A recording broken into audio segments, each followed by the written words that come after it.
My name is Kamal Badreshany, and I'm an archaeologist at Durham University. I'm holding in my hands today one of the world's earliest pottery vessels. Archaeologists have a name for this type of pottery. We call it dark-faced burnished ware. Now, if you were living in Lebanon, Syria, or Turkey 9,000 years ago, this shiny new piece of technology was absolutely the thing to have.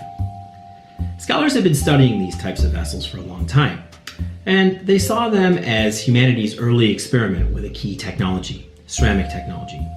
Ceramics are necessary, very functional. They can be used for cooking, storage, and all sorts of everyday things, but that's just it. They are a little bit everyday, and perhaps a little bit boring. Now, Durham University archaeologists have been looking at these vessels from a new perspective, utilizing cutting-edge techniques. And the reason we did this was because we felt that there were a number of questions about them that were left unanswered. For example, who made this object? And why was it made? And where was it made?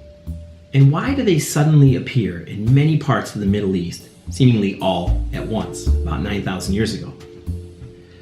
What about the people that use this object? Who was it made for? How did they use it? And what did it mean to them? So our approach, using a range of scientific techniques, has allowed us to recognize these vessels as something very, very high status and definitely not every day. So how did we do this?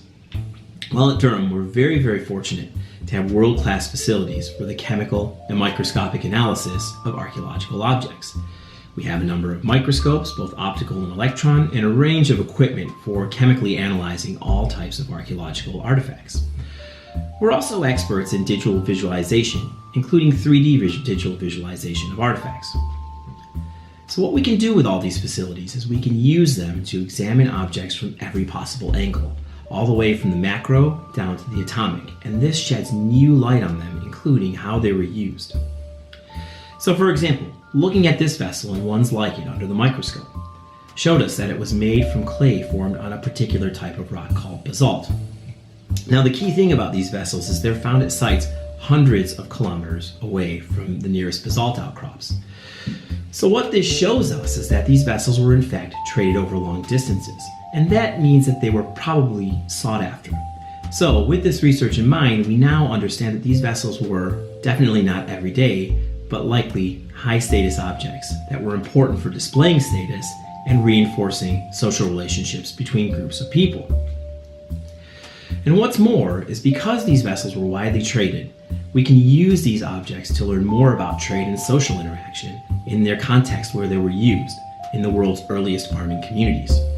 If you're interested in this research, you could read more about it and more about our equipment on our website.